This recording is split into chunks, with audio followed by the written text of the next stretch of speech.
Welcome to Idaho State University Homeland Security and Emergency Management Leadership Insight webinar series. I'm Teresa Connor. I'm Dean of the College of Health and a champion of this terrific Department of Homeland Security and Emergency Management degree program. On behalf of ISU, I thank you for joining us. We are honored to have with us today a very special guest, Secretary Janet Napolitano. Welcome, Secretary. Secretary Janet Napolitano is a professor of public policy and director of the Center for Security and Politics at UC Berkeley. A distinguished public servant, Secretary served as the president of the University of California from 2013 to 2020, as the U.S. Secretary of Homeland Security from 2009 to 2013, as governor of Arizona from 2003 to 2009, as Attorney General of Arizona from 1998 to 2003, and as U.S. Attorney for the District of Arizona from 1993 to 1997. She earned her BS degree in political science from Santa Clara University, where she was a Truman Scholar and the university's first female valedictorian. She received her law degree from the University of Virginia School of Law.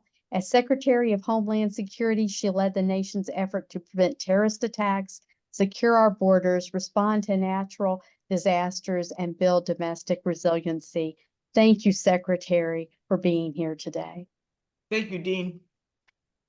Now I'm going to introduce you to our moderator for tonight's webinar, Lori Holeen. Ms. Holeen is an associate professor and the program director of Homeland Security and Emergency Management here at ISU. Ms. Holeen served in local, state, and federal government as a practitioner before moving into academics, and she previously worked in the National Response Coordination Center at FEMA headquarters, where Secretary Napolitano was leading the Department of Homeland Security. I'll turn it over to you, Lori. Thank you so much, Dean Connor. I appreciate that. Welcome to all of our guests, and we're so happy that you're here with us today.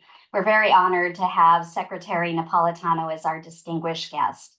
The Emergency Services Department at ISU is proud to host these webinars, the Homeland Security Leadership Insight webinars. This is our opportunity where we ask leaders to share their knowledge and perspectives with the ISU community.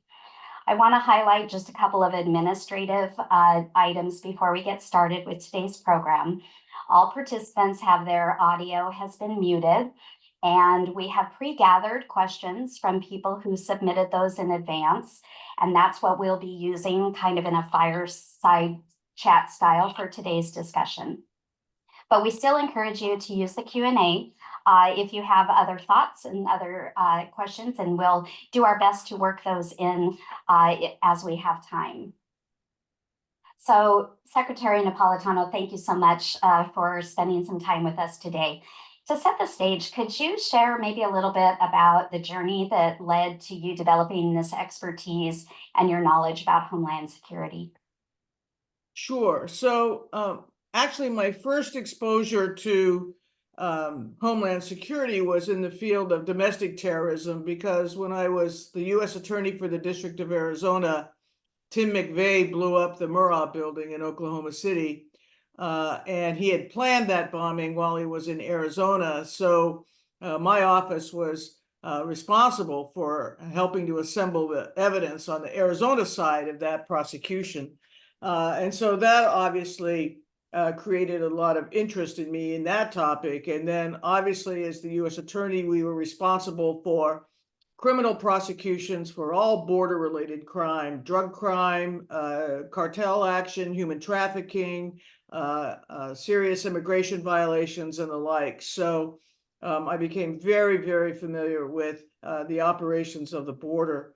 That carried over to being State Attorney General, where I had broad both civil and criminal responsibilities. And then when you're a governor, you have not only kind of the prosecution side, as it were, and the investigation side, but you have the management side, because a state like Arizona, you have forest fires, you have floods, you have natural disasters of all kinds. Every governor has to deal with this. And that exposed me to FEMA and working with FEMA, and also to working with communities on disaster response and recovery.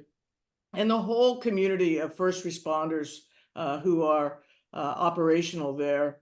And I think it was that blend of experiences, FEMA, the border, domestic terrorism, whatever, that caused President Obama to name me as his first Secretary of Homeland Security. And then, as you know, Lori, DHS covers the gamut. There's almost nothing that happens in the United States that DHS doesn't touch upon. Yeah, thank you so much for sharing those connection points between all those different programs. DHS has quite the collection and breadth of different component offices underneath. You brought up a couple things. You brought up the whole community, and I wanted to kind of circle back to that concept again. That was something that I think was originally coined by FEMA administrator at the time, Craig Fugate. And I think it was all really about how it needs to be a whole effort for us to get to community resilience. And I wanted to get your thoughts. Do you feel like we've achieved that, or do you think we're falling short of that societal resilience?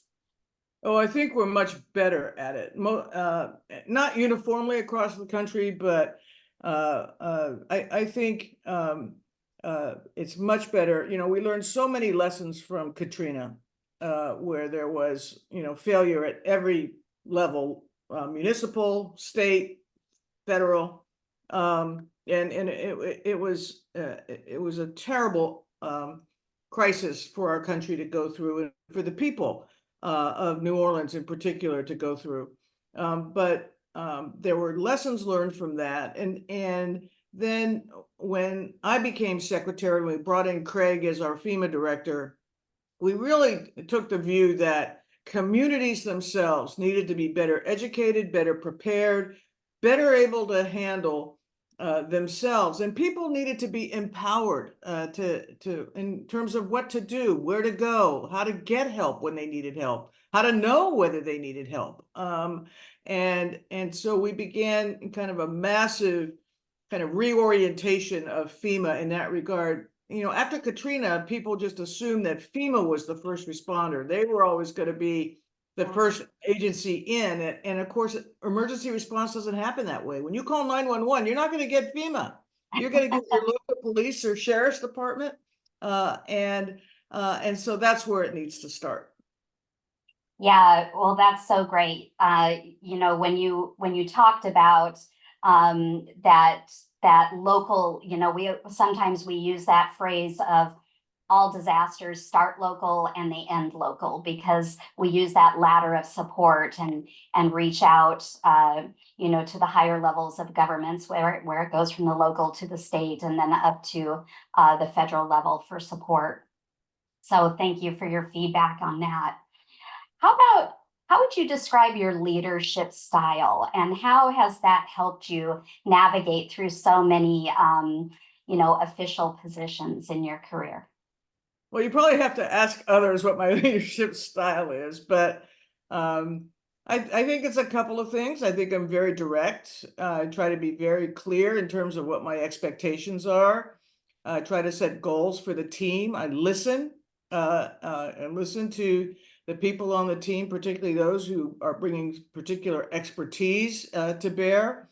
I don't ask anyone to do anything I wouldn't do myself. It sounds like a cliche, but it's not. It really is leadership by example. And when you're talking about running an agency or department like DHS, that's a 24/7 job because you are dealing with the international environment, the national environment, the state and local environment. You're dealing with the Congress, you're dealing with the White House, you're dealing with the press, all kinds of constituencies come to bear. And so you really are on call consistently and constantly when you're the secretary. It's a challenging job. It's a tough job. But I wouldn't trade that time for anything. Yeah, well, that's something that I'm noticing too, because I teach strategic planning and budgeting for Homeland Security. That's one of the classes I'm teaching right now. And we look at the DHS budget and brief document. And I have students pick one of the component offices and they have to go through a budget cut. And in the same time frame, we're looking at how challenging it is for Congress to balance their budget. And we always get these short continuing resolutions that kind of kick the can down the road. Yeah, let me interject there a couple of things. First of all, when I came in as secretary, I came in right at the beginning of President Obama's first term. I was actually confirmed on his inauguration day. That is right at a really hot time during budget season, when the budget has to be submitted to OMB, the Office of Management and Budget. And so my first sets of meetings at DHS were to go through that budget and what had been submitted by the prior administration and what changes we wanted to make, if we wanted to make any. Which was kind of the way when I became a governor, that's what I did. The first thing you've got to master is that budget. That tells you what resources and tools you have to deal with. And over time, as you become more and more familiar with what you've got, as you make those adjustments, as you make those changes, that's really how you implement policy changes. Yeah, I think that's a great clarification, because you can write a great strategic plan, but if the budget isn't aligned with your strategic plan, it's just going to sit on the shelf. Yeah. Yeah. So that's a great point about the budgets helping implement the priorities. So I want to go back a little bit further in your background. As a female leader and an attorney with some experience, such as representing Anita Hill related to sexual harassment, what are your thoughts about women leaders in predominantly male-dominated professions? That's an interesting question. When I became U.S. Attorney, I was appointed by President Clinton, and he was actively looking for women to fill non-traditional roles, one of which is being the U.S. Attorney. And the U.S. Attorneys, there are 93 across the country. You have an Office of Assistant U.S. Attorneys, AUSAs. Arizona is one federal district, so it was one office. We had lawyers in Phoenix and lawyers in Tucson, but basically one office. He really reached out to find women who were willing to take on that role, which was there had been very few female U.S. attorneys before then. So when I came in, first of all, I'd never been a prosecutor. I had no criminal law experience, and here I am running an office with 100 career prosecutors, but you learn fast, and you've got to. And I appointed a chief deputy from within the office, which is also another management thing to do, is to promote from within if you can. And she really helped me. When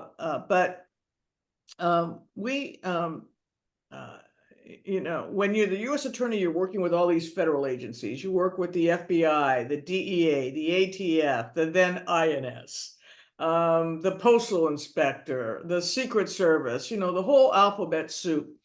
And I would call a meeting for all the local heads of those federal law enforcement agencies, and they were all men. I thought the first time they came in, I thought, whoa, this is kind of interesting. And then I thought, yeah, but I'm at the head of the table, so I get to chair the meeting.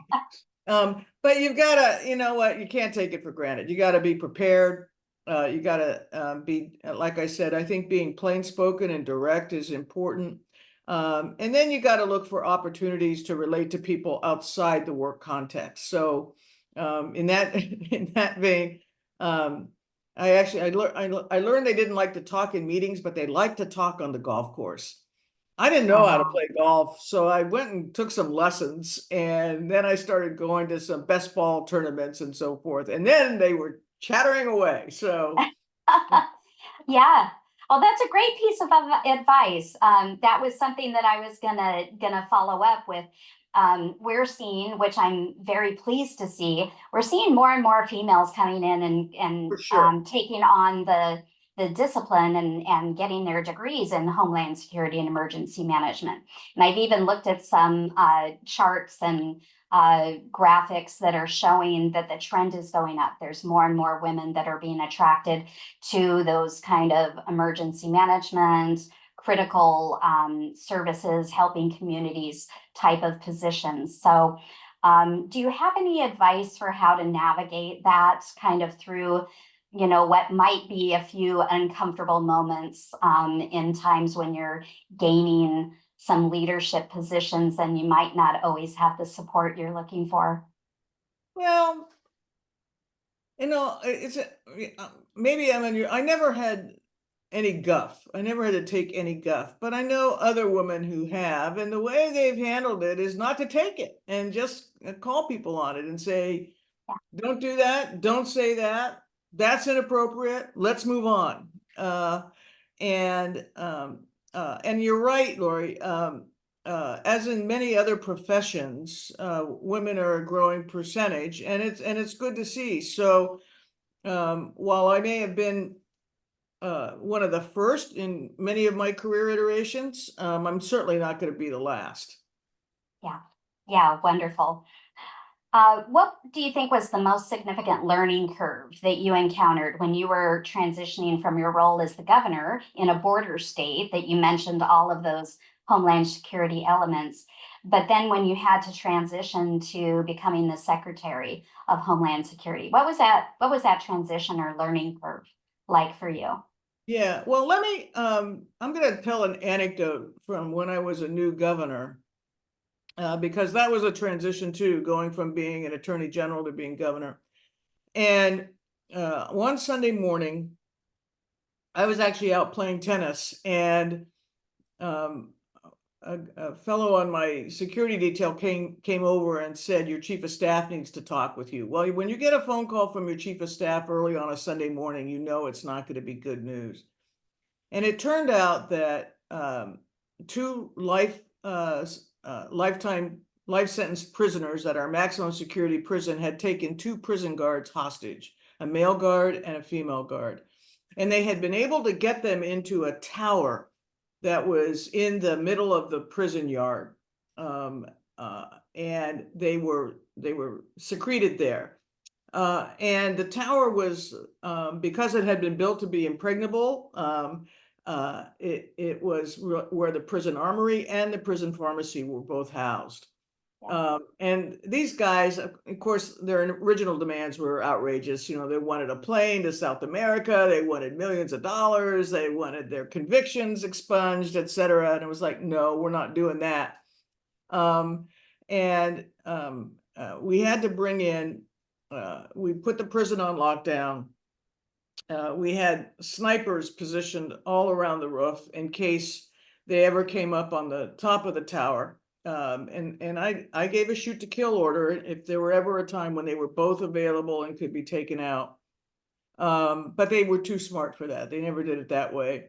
One of them would come up and they'd smoke a cigarette on the top, and the other one would be down in the tower with a gun on the head of one of our guards.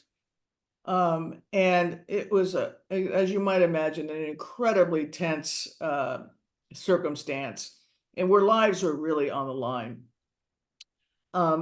We brought in the FBI hostage response team. We had our state hostage response team, and we began a process of trying to negotiate a settlement. And my view was, as long as we were talking, we would keep talking. But the pressure kept growing on me and my head of corrections, who was also a woman, by the way. Why aren't you storming the tower? Why aren't you storming the tower? And what people didn't understand was, if we stormed the tower, our guards, our hostages, would be killed. The two inmates would be killed. But they had such armament in the tower that the people doing the storming, there would be injury or death. So that was going to always be a last option. So after a week, they let the male hostage go, but they kept the female hostage. And you can imagine the conditions that she was under. But we finally negotiated a deal where on Super Bowl Sunday, if we provided them with a steak dinner and a six-pack, they would come out after the Super Bowl.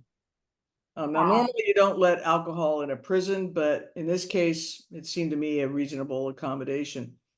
And we didn't know whether this was going to work or not, but it did. Game ended, they came down, and Lois, the female guard, was immediately put on a gurney, and they flew her to the roof of a hospital in Phoenix. And myself and Dora Shiro, who was our head of corrections, we met her there as she was being unloaded from the helicopter to be taken into the hospital. And she grabbed our arms and she just said, "Thank you for not storming the tower. They would have killed me." And they would have. That was a real exposure to some of the stakes that can be created in these situations. And the key thing is have a good team, know what your values are, know what your expectations are, and just be tough, hold on to them. And if you have to adjust in the middle, make an adjustment. But that was a real lesson learned. So when I moved to DHS, now DHS, you've got natural disasters, you've got terrorism, you've got cybersecurity, border security, TSA, the whole shebang. But I often hearken back to those 2 weeks of dealing with the prison hostages. Yeah, when you were describing that scenario, I kept thinking about one of the things that we teach at our graduate level is about systems thinking and nonlinear ways to look at scenarios, all of the interconnections that exist, and highly complex environments, which of course, most Homeland Security related environments are highly complex. And we can't always think that the script that we have or the plan that we have developed is going to play out and meet those needs exactly. So the emergent practice or getting a sense from those inmates that they would respond to that offer of the Super Bowl and a beer, wow, that's just proves that point that sometimes you have to deviate from an otherwise scripted plan to look at the current environment. Yeah, we didn't really have a plan for how to deal with prison hostage situation. So, Yeah. we were kind of moving along, making it up as we went along, but we knew, and we were very clear about what our goal was. Our goal was to get particularly our guards, our corrections officers out without serious injury or death. The inmates, fine. They're now serving their life sentences in prisons outside of Arizona, but they were dealt with. But yeah, that was a really tense time, and that was the first time I really experienced the power of media, because you had all this kind of talk radio. And all these guys, calling in and basically implying that I wasn't storming the tower because I was a female. I was not strong enough to storm the tower, not realizing that you had to actually be stronger not to storm the tower. So that was an interesting introduction to that phenomenon. Yeah, no, those are excellent points. So you're talking about a lot of high pressure situations. And so I wanted to ask you about do you have a decision-making process or a style in these high pressure situations that involve national security? I mean, obviously, it's probably hard to get all the information you may need. So how do you approach that when you need to make a decision? It depends on the circumstances, and it depends in part in terms of how much time you have. You can have a crisis situation like the underwear bomber on Christmas Day of 2009. This was a fellow named Farouk Abdulmutallab, who had managed to get on a plane that took off from Amsterdam. And when they entered they was going to Detroit. And when they entered US airspace, he had explosives hidden in his underwear, which he tried to detonate. Fortunately, the detonation wasn't all that successful, and the other passengers, got a hold of him and put him down, etc. But I was in California then, and my team was spread all over the country because we hadn't had a day off since the election. So it was our first kind of rest period. The president himself was in Hawaii. But But when you have somebody try to take down a commercial airliner, that just brings back all kinds of memories of 9/11, and then it raises all kinds of questions. I mean, how did he manage to get on a plane? What was the security protocol? Was the security protocol at Amsterdam and at foreign airports, was it different than at US airports? Turns out it was. What did we do? What would we do?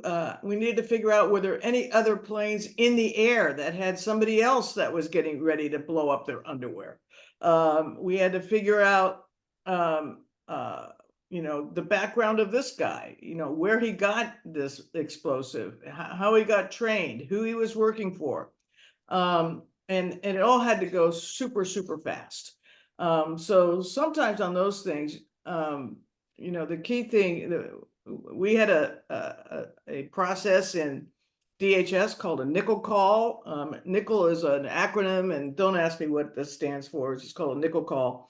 But we assembled a nickel call on a secure line, and then I was on the phone with the White House. And we were working through it, but really on a Christmas Day. It was on a a really fast basis. And one of the other things we needed to do was, once we were confident, and we did gain confidence pretty early, that there was nobody else on a plane for whom we had any derogatory information or any intel at all that they were part and parcel of some kind of master plot.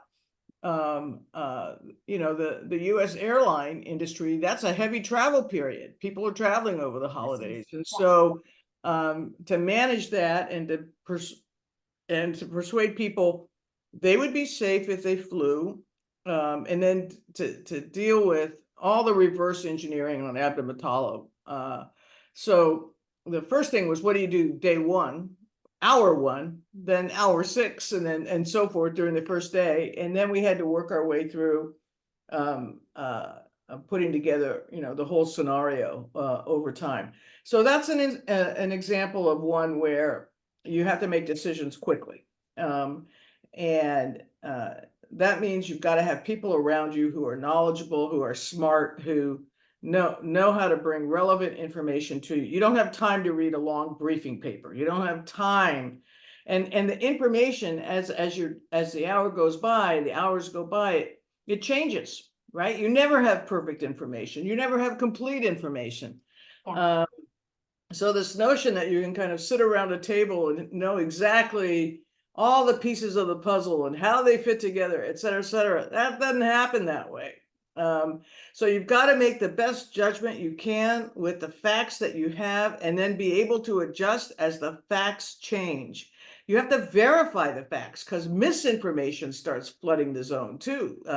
People hear this, or I saw this, or da. And then it turns out, no, that's not accurate. So you got to clear that up. So, so that's an example of kind of a fast moving crisis. Other crises are longer term, right? You really do have more time to think and plan, and do something that's more broad ranging in a way. Yeah, well, what do you think is one of those examples? Just, do you have a thought? Yeah, well, for example,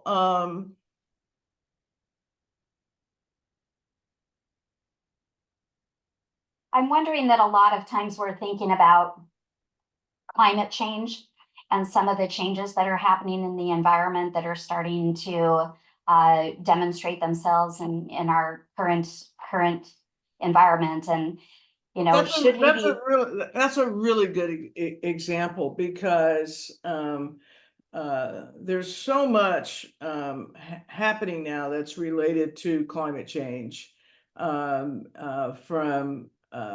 the health of our forests to sea level rise to changing weather patterns. And so beginning to incorporate that information, that science, into your planning for disaster response and recovery is really a good example of kind of more long-term planning that you can do. Yeah, it's kind of a slower moving freight train that, you know, we still have to not ignore it, but it may not be as rapidly evolving as some of these other threats that we face. Right, right. Now, one of the more difficult crises we had to deal with when I was secretary was the BP oil spill in the Gulf of Mexico. This was BP had done deep drilling over a mile below the surface of the Gulf for oil. And the whole thing started when the oil rig itself blew up. And initially it was a Coast Guard issue because they were out there rescuing oil rig workers who had been thrown into the water, et cetera, et cetera. But then over time, we began to see that oil from the bottom begin to, flow into the Gulf and to the surface, and then begin to go on shore in Louisiana and Mississippi and so forth. That was a very complicated disaster, required many federal agencies, but because it was designated by the president as a spill of national significance, the Secretary of DHS, in a way, became the team leader, and DHS became the team leader of coordinating the federal response. And so I named the Coast Guard Commandant as the on-scene commander. So usually in these kinds of things, you have somebody on scene and then somebody back at headquarters. We started off having twice daily calls with the actual cabinet secretaries of the cabinet agencies involved. So we had the Secretary of Interior, the Secretary of Energy, the head of the EPA, Carol Browner, who was designated from the White House. And we would go through what each of us, we would hear from the on-scene commander, Thad Allen, and then we would talk about what the plan was for the next 12 hours, who was going to do what were some of the difficult decisions that needed to be made. One of the difficulties there was dealing with the states, because the state governors were all in an uproar, and some of them were more difficult to deal with than others. I'll just put it that way. And also putting together, moving the number of people to the Gulf area to work with local communities, to work with fishermen and so forth, whose livelihoods were threatened. That was a massive effort. And then to assemble the fleet of vessels that could skim the oil off the surface of the Gulf. We were bringing ships down from Alaska, from Africa. I mean, they were coming in, but it takes time. And so people get impatient, but they were moving and we were moving as fast as we could. And then the fundamental problem was British Petroleum, who owned the pipeline, had no disaster plan to speak of. And they had no instrumentation on their drilling mechanism, so that we could tell, what the kind of pressure readings were that they were getting underneath the oil, underneath the surface. And you're talking about a mile underneath the surface. I mean, really deep. And there were all these theories that, well, let's just put a cap on top of on the surface, on top of where it's coming out. The problem there is that forces the oil to go back down, and then it goes under the surface of the Gulf, and then instead of coming out in one place or two places, it's coming out of 1,000 different places. And so that was very, very difficult to deal with. And Secretary of Energy Steve Chu was very helpful, and he actually went down to Houston to the BP headquarters and sat with them, and they worked through some of the science on that, on how to get that thing stopped. Yeah, that was definitely a really complex issue. Still had quite the environmental impacts, I'm sure. So let's turn our focus a little bit more towards kind of current day. And so we got some questions in advance, and I want to ask you this one. Securitization of important policy initiatives occur from both sides of the political spectrum. Do you have any solutions that citizens could be pushing for to impede that? Yeah, what does the questioner mean by securitization? Do you know?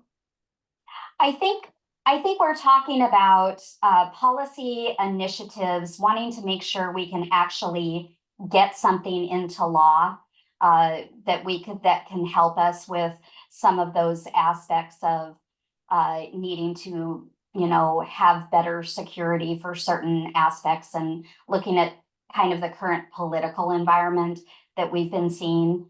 And I think that this question is trying to strike that balance of what is the citizen role of potentially getting involved in the way that the politics are playing out that may or may not be contributing to us making forward progress on some policy level sides. Well, that's a $64,000 question, if ever there were one in this era, in this day and age. Yeah. There's lots of avenues for citizen engagement. You can write letters to members of Congress. You can try to go meet with them when they're home in their districts, meet with their staffs, educate their staffs, write letters to the editor, post on social media, try to create a sense of this is what the public wants, this is what the public needs. Disaster response is the kind of the paradigm for what should be a nonpartisan issue, because the obligation is to keep people safe, and when something bad happens, to help them recover as quickly and smoothly as possible. Easier said than done, I might say. Yeah. But trying to create that kind of nexus, and then voting is ultimately the citizen's power. Yeah, so that brings us to another question, which has to do with how polarized the country is right now when it comes to the current political divide. And we anticipate, or I think we are all kind of wondering and seeing that this is going to continue throughout 2024 as we approach the election for this year. And it will likely potentially lead to some additional violence, regardless of which person is going to be elected president. Do you have any suggestions for regular folks as to how we can maybe reduce that polarization that's occurring, which seems to be baked into our politics? Yeah, polarization. I think we live in pendulums, right? And we're at a far end of the polarization pendulum, and I think it'll swing back. It may swing back, unfortunately, because we face some kind of real national crisis, like a 9/11. God help us, we won't. But those kinds of things tend to bring people together. But I think in terms of election security, now the Cyber Infrastructure Security Agency, CISA, is part of DHS. And one of the key infrastructures that it is responsible for is the election infrastructure. Now, elections are conducted by states. Every state has its own rules. And actually in the states, it's usually done locally in the county level or the municipal level. So it's really an example of a very fragmented organization. But we know some things, like we know, for example, that particularly some of our foreign adversaries have figured out that they can kind of poke at divisions in U.S. society by spreading information, disinformation, misinformation, and try to keep people, at each other's throats in a way.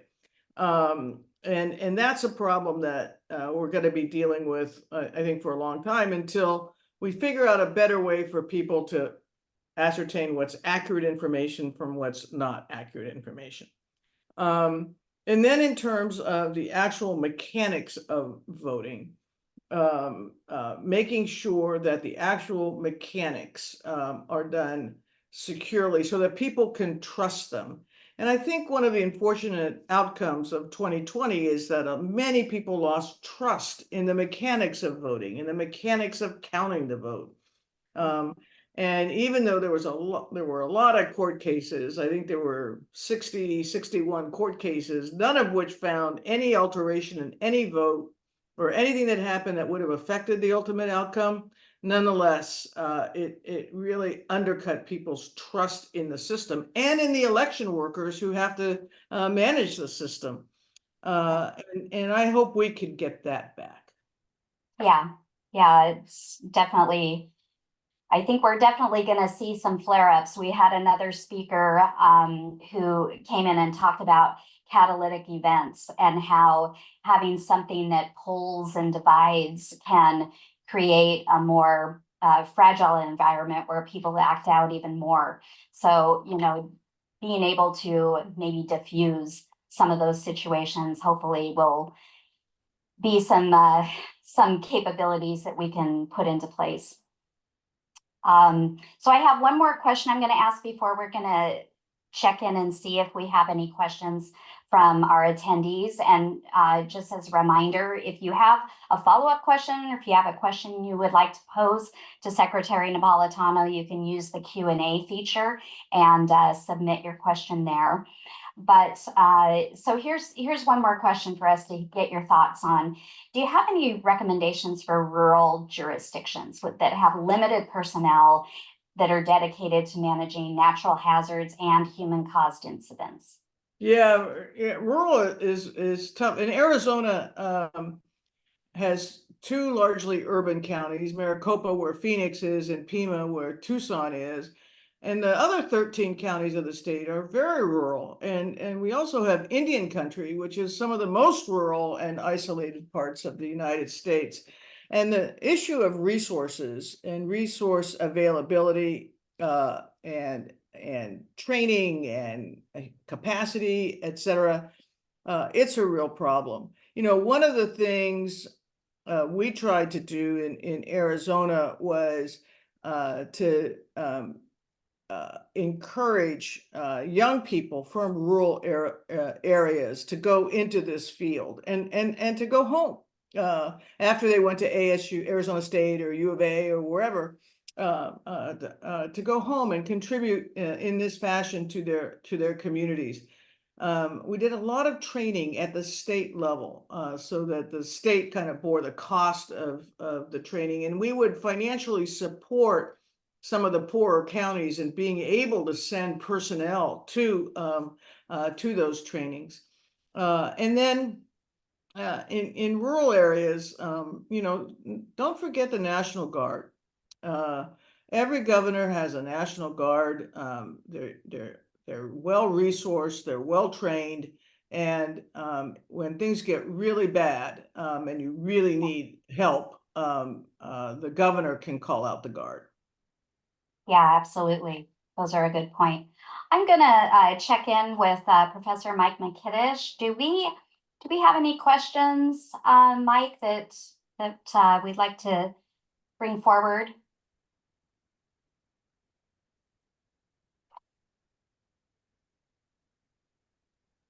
I'm not sure if I'm just gonna keep moving forward. He can let us know if he's got any questions for us to ask. So let's take it in a different direction too. And I know that you've got some thoughts and ideas about this. How do you think artificial intelligence will change the Homeland Security and emergency management ecosystems, opportunities, and challenges? Oh, I think AI is gonna, as it develops and becomes more and more ubiquitous, it's gonna change so much in U.S. society. But in terms of emergency management, first of all, predictive analytics, predictive AI is going to give us much better tools in which to get ahead of particularly a natural disaster, even before we know, even now, that we'll be able to target and identify places much earlier in order to deploy and get resources in position and tell people, you know, this is what we're seeing, and this is what we want to prepare for. This is what you need to prepare for. Again, going back to that individual empowerment theory. I think that it will help us in the U.S. intelligence community be able to better detect patterns of behavior and misbehavior for foreign adversaries that are planning to do to take action against U.S. citizens and against U.S. citizens in the United States. I think that'll be a massive improvement in our overall capacity and capability.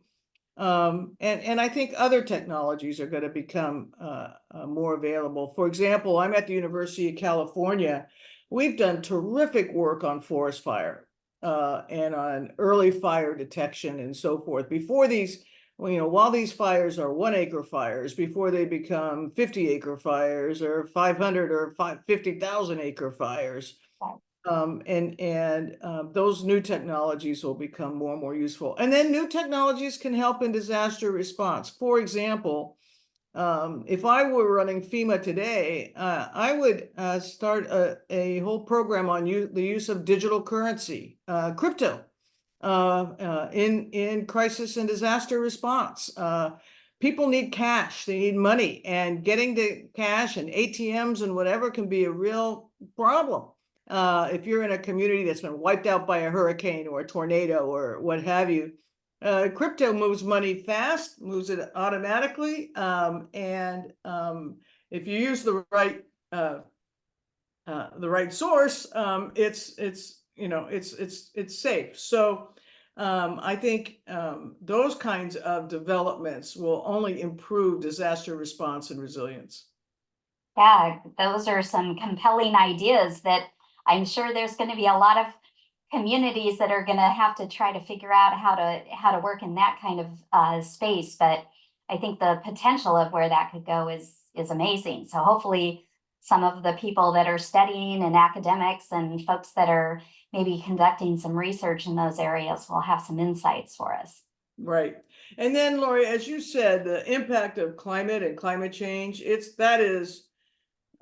that's already affecting natural disasters in an immense way. That's only going to grow. And trying to stay ahead of that, it affects things like, as I mentioned, weather patterns, sea level rise, fire, the rest.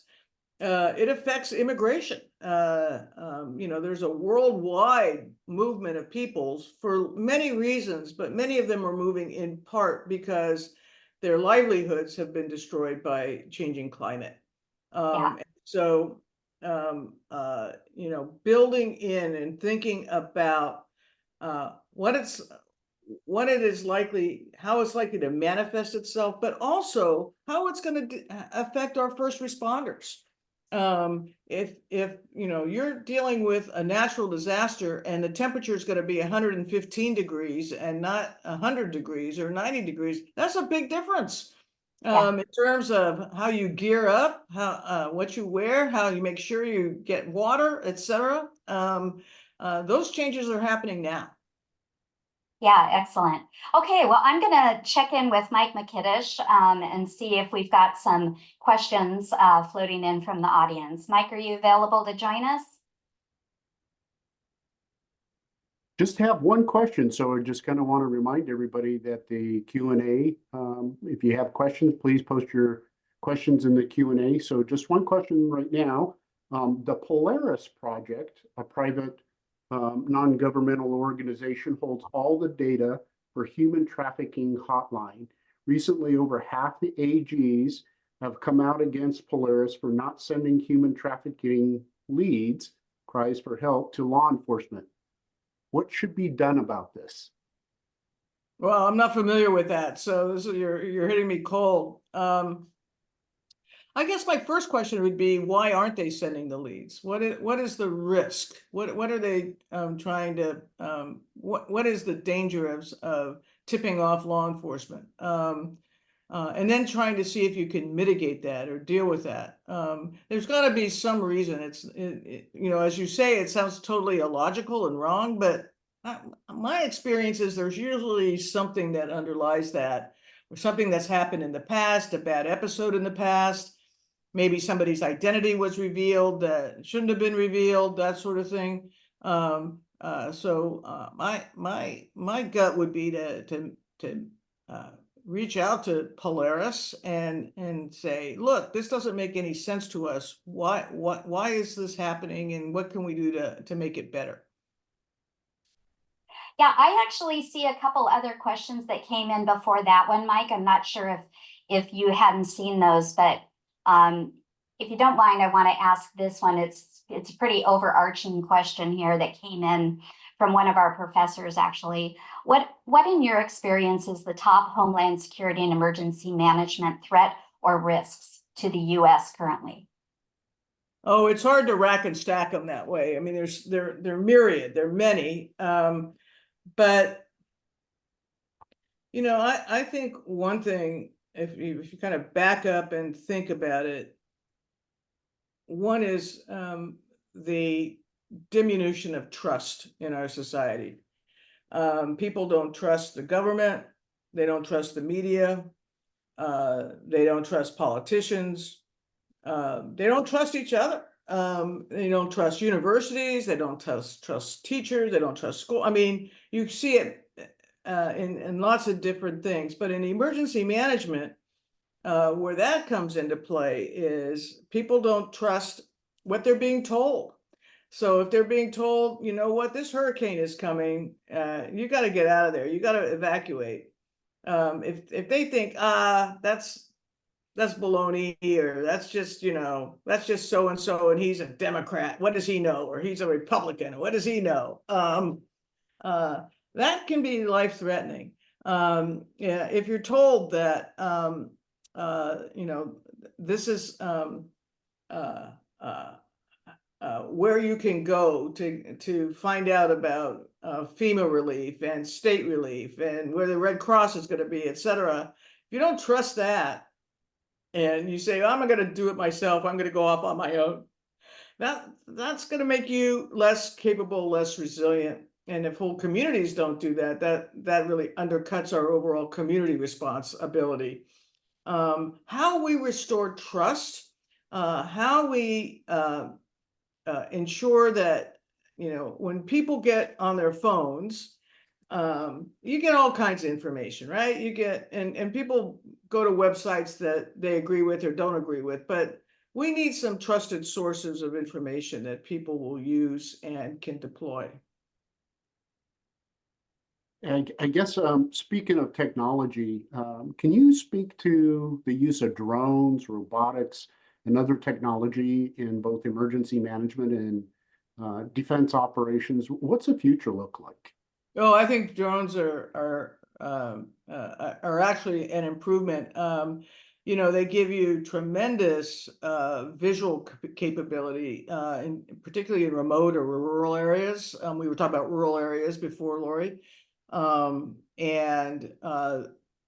technology just keeps getting better and better. And they're cheap. That's the other thing. They're not, it's a lot easier to have a drone to give you visualization than helicopters. You could use your helicopters for other things. So I'm a big believer in drones. Now, internationally, they're used a lot of different ways. We see them on the battlefield a lot, in Ukraine, in the Middle East, and we're going to see more and more of that. They have some limitations. They have distance limitations, they have time of flight limitations, they have weight bearing limitations, but those are only going to get better and better as well. So I think drones will be an integrated and integral part of our military arsenal, not just now, but in the future. Now, one more question, and then I'll throw it back to Lori. Considering the pace of climate change and water scarcity, especially in the West, you believe that it'll become a national security issue? It could. So I lived in Arizona for 25 years, and we get a lot of our water from the Colorado River. The Colorado River is very depleted. In fact, the states that are part of what's called the Colorado River Compact are now involved in complicated negotiation in terms of how to reduce the allotment. The states, particularly the lower basin states, Arizona, California, Nevada, take from the river. The fact of the matter is the population in those states grew exponentially more than the supply, and the supply of water went down. So Phoenix is millions of people. Los Angeles, my heavens, is one of the largest cities, might be the second largest city in the United States. So that will be a concern, but it will also affect agriculture, right? Because agriculture uses a lot more water than residential use is. And so one of the things they're going to have to do, I think, is fallow some more agricultural land in these affected areas. That will affect food availability, that'll affect prices, et cetera, et cetera. You can kind of see that coming. And in a way, that is that economic ag kind of security thing is a security issue as well. All right, thank you. Lori, back to you, and then maybe if we have time at the end, we can ask a few more. Yeah, sounds good. Thank you. Okay, so I wanted to ask a little bit, you touched on the water sector and some of the criticality of those natural resources. Given how the increasing interconnectedness of critical infrastructure globally, how do you see the role of international cooperation evolving to effectively tackle cybersecurity challenges when so many of those attacks are happening and stemming from other countries? Right. Cyber is really complicated. So when I started as secretary in 2009, I spent maybe 10% of my time on cyber related matters. By the time I left toward the end of 2013, it was 40% of my time. And it's complicated in part because it is, by definition, it crosses borders, and because it depends on networks, and you find one weakness in the network and that gets exploited, and then et cetera, then you have the whole domino effect, the cascading effects. And then you have new crimes that are being committed. Ransomware, for example. The Colonial Pipeline episode a few years ago is a good example. Critical infrastructure, cyber attack, and all of a sudden you had a whole portion of the United States that didn't have gas. So how we deal with this, we have to deal with it better domestically, much less internationally. But bringing all the nations of the world together to create common protocols and security things, whatever, I think is unrealistic. I don't think that's going to happen. But we can work closely with our partners and allies in creating standards that we mutually enforce. And we can work closely with our partners and allies in exchanging intelligence and information.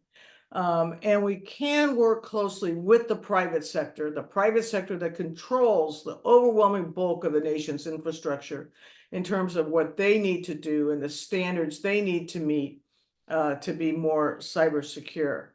But we get a lot of benefits from cyber, don't get me wrong, and we keep innovating in this space. I think that's great, but there's certainly risk that attends it.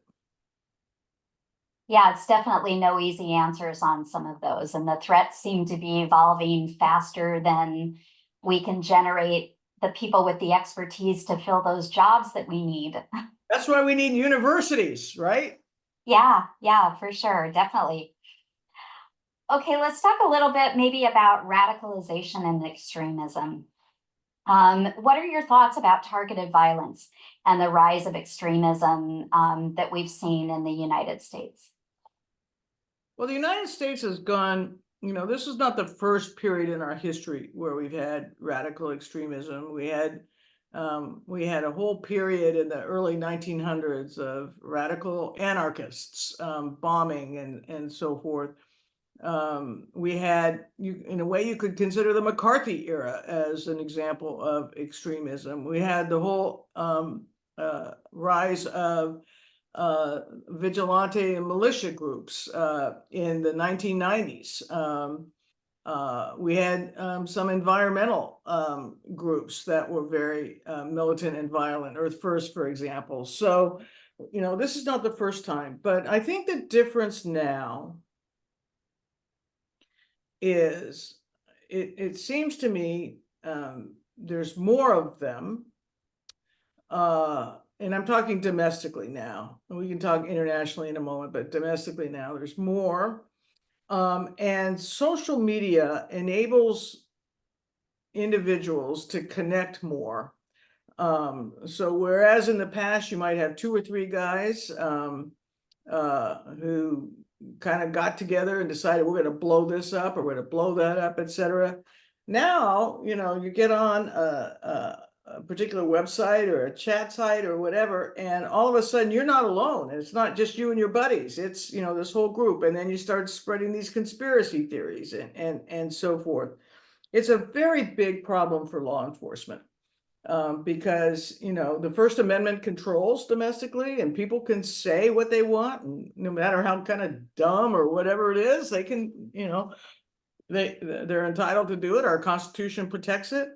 So how does law enforcement tell when somebody is moving from just talk and boasting and all that kind of stuff into actual plotting and concrete movement toward committing a violent act?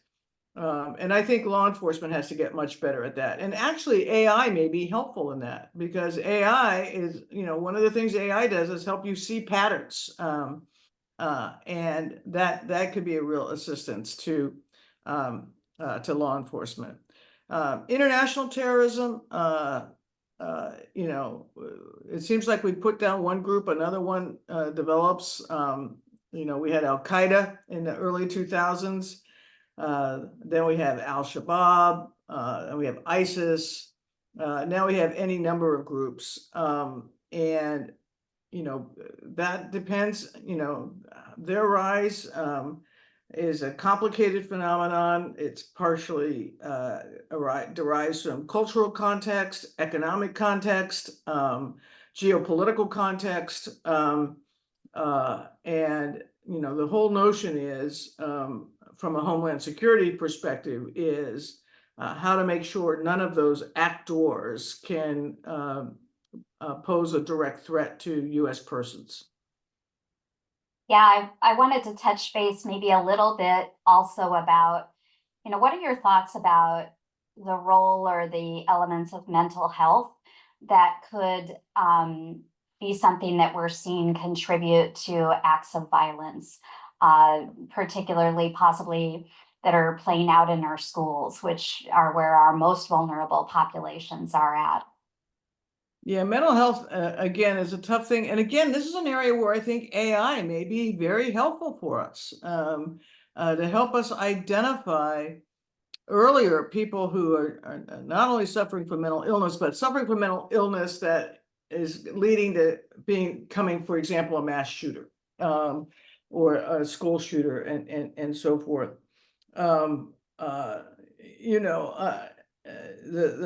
The whole issue of guns in our society really divides people. And it's really too bad, because to me, there's a role for the Constitution and there's also a role for common sense, right? Is everyone entitled to have an AR-15? Why? For what purpose? Everybody's entitled to have a weapon, but can there be reasonable limitations on the kind of weapon, or at least the background check and the training and so forth of someone who is purchasing such a weapon? And then the role of mental health and all of that is inextricable. Yeah, I think we're all looking for, what the right combination of solutions are, but it's possible that every community is going to have a slightly different recipe of how they're going to have to work through that, depending on the social cohesion that exists in those environments. Well, and one of the evolving schools in emergency response is emergency response to mass shootings, be that at a shopping center, a place of worship, a school. How do you respond? Hopefully not like Uvalde, but how do you respond effectively?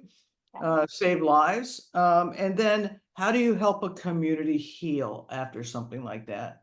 It's devastating, particularly for small communities where people know each other, and it's just a level of violence that affects everybody. Yeah, definitely.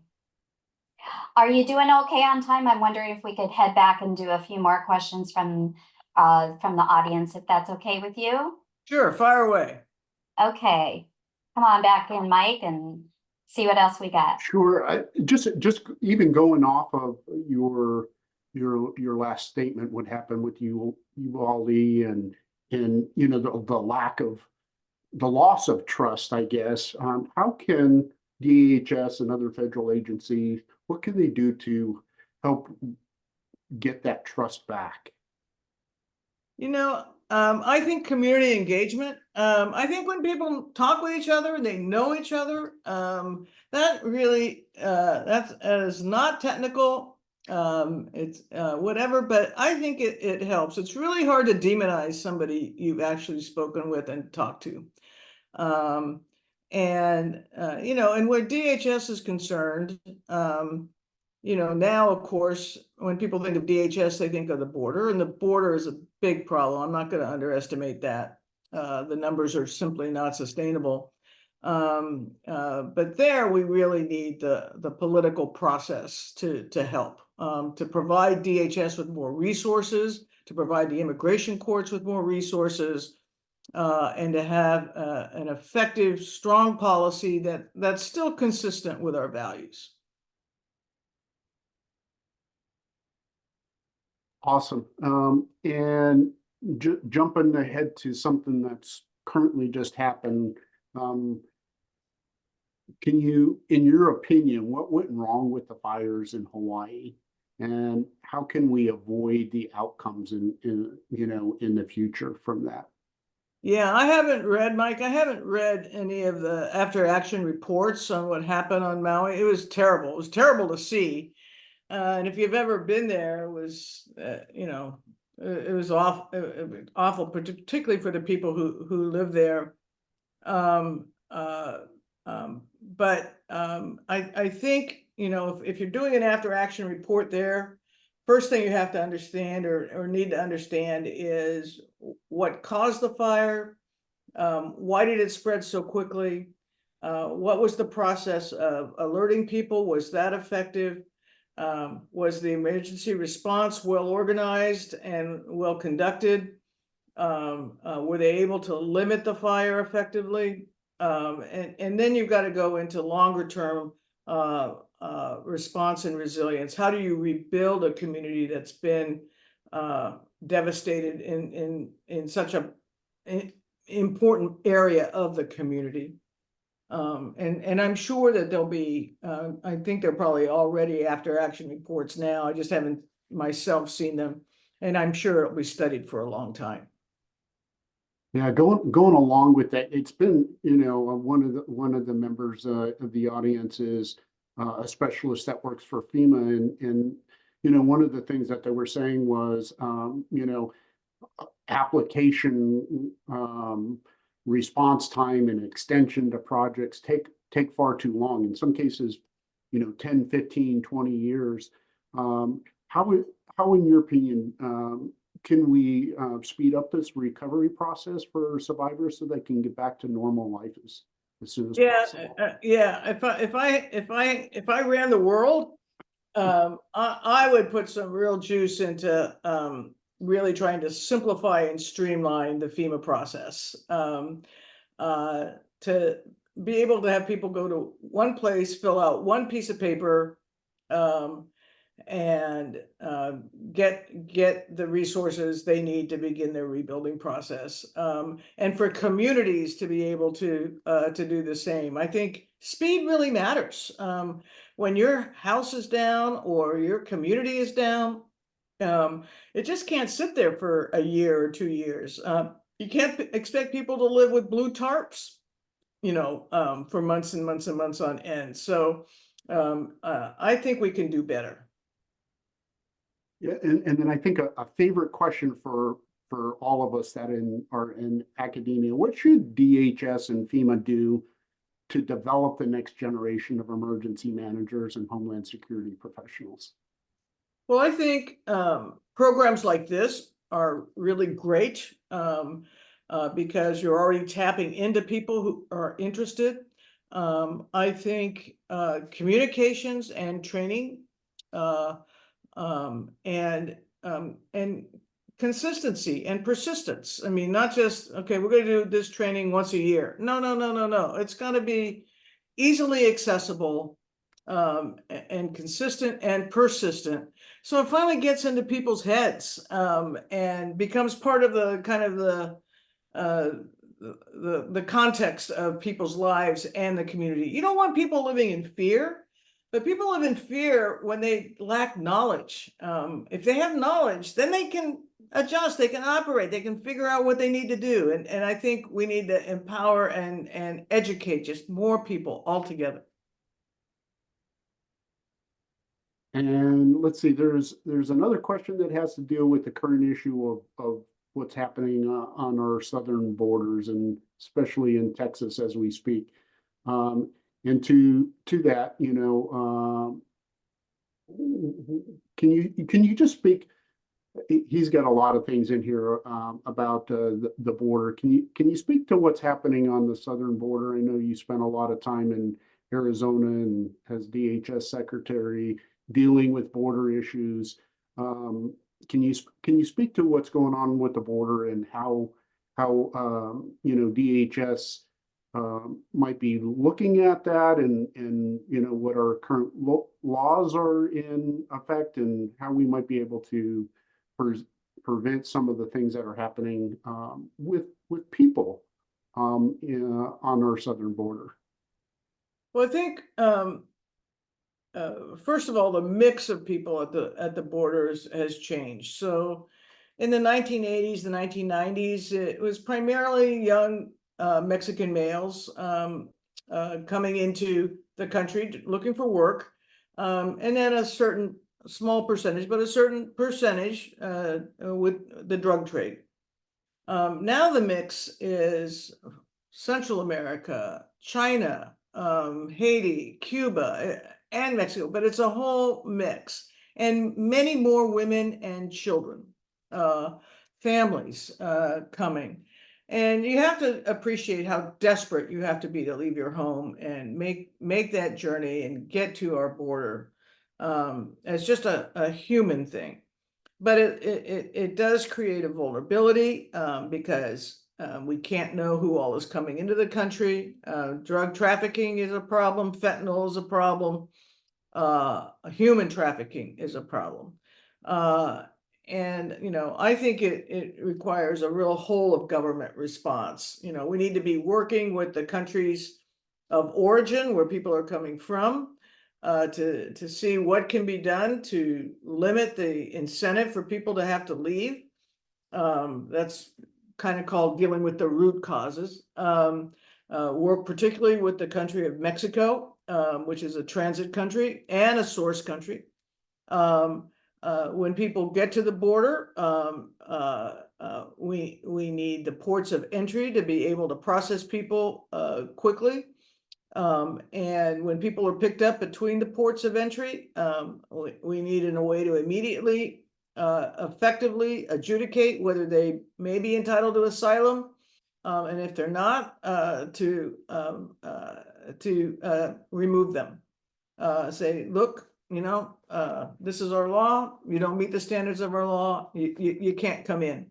But to adjudicate those claims, that's where one of the big problems has been, because the immigration courts are not part of DHS. They're part of the Department of Justice. And they have been underfunded for years and years and years, and this has allowed this huge backlog to develop. So now when people make their initial showing at the border that they may be entitled to asylum, it's called the credible fear showing, then they're going to be in the country 3, 4, 5 years. I think the backlog in the immigration courts is in the millions now. It's ridiculous. And so that needs an immediate major push to clean that up, clear the backlog, and then keep current. But from a Homeland Security perspective, it's a crisis, it's a humanitarian crisis, it's a fiscal crisis, it's a security crisis. And you got to deal with it. It's a crisis, and it requires an all-of-government response. So do you think the National Guard should be utilized for that response? And if so, who should control that? Should the states be controlling their National Guard, or is that something that should be federalized at that point in time? Well, the way the law works is that the border is federal. Now, when I was governor, I deployed our National Guard to the border, but they did backup work. They didn't do actual patrolling, whatever, but they helped do the backup paperwork and so forth, so that the agents had more time to actually be on the line. But you want to be very careful about deploying military assets in an immigration context. We're not at war with Mexico. We're not at war with these countries of Central America. Our military, we need them, but we need them preparing in the Pacific. We need them in the Middle East. We need them other places. And it's not their role nor their function to be immigration guards. So I think that would be a false hope if we were and once you start doing that, it's really hard to back up the bus and not do it anymore, even though those very valuable military assets, there's a greater need for them elsewhere. Just one last question. The EU recently passed legislation impelling social media companies to report terrorism and other threats or face heavy fines. Should the U.S. adopt this type of legislation? Yeah, I think it's worth considering. Again, you're going to run into First Amendment problems in the United States because government cannot enact a law that inhibits or limits the right of free speech. And so how you tell the difference on social media between real terrorist plotting that should be reported versus, loose talk and braggadocio, et cetera. That's a hard thing.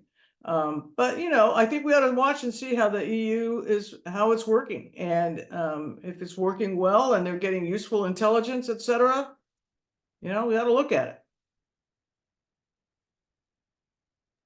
Awesome. Thank you so much, Secretary Napolitano. And Lori, back to you. Great, thank you. Thanks for the questions. So I think we're kind of getting to the point where we're going to wrap things up. And, Secretary Napolitano, we just thank you so much for the time you had with us today. Are there any closing comments? Is there anything that we didn't ask you that you would like to share with us as we're getting ready to wrap it up? No, I think it was a pretty broad-ranging discussion. Thank you. But for those who have been listening to the webinar, I would say that national security, Homeland Security it's great work. It's great work as a career. It's great work for your communities, for your country, and I encourage people to really go into this field. Great. Well, thank you so much. On behalf of Idaho State University and the Homeland Security and Emergency Management Program, we want to say thank you to our audience for taking the time to attend. And thank you so much, Secretary Napolitano, for your wisdom and sharing your insights with us. I'm going to just kind of quickly, as we wrap up, share my screen for just a heads up. That we have a couple of upcoming leadership insight webinar topics that are coming up. We will have a speaker from CISA who will be talking with us on March 12th. We've got David Breedman, who is the founder of the K through 12 school shooting database, who will be speaking. We have Kara Gronborg. She's with the National Football League Intelligence, working on the Super Bowl and special events. She'll be speaking with us in April. And then we have Sasha Larkin, who will be with us from Las Vegas Metropolitan Police Department. We have a couple of other ones that are in the works. We haven't pinned those down yet, but Pacific Northwest National Labs will be having a session with their national security folks. And then also the EPA, Environmental Protection Agency, will have Calvin Terdata, the director of the Superfund and Emergency Management in Region 10. So look for those opportunities, as we'll be sharing those out. And with that being said, I'm going to close down the webinar. And again, thank you so much, Secretary Napolitano. Thank you, Lori. Take care. Have a good night.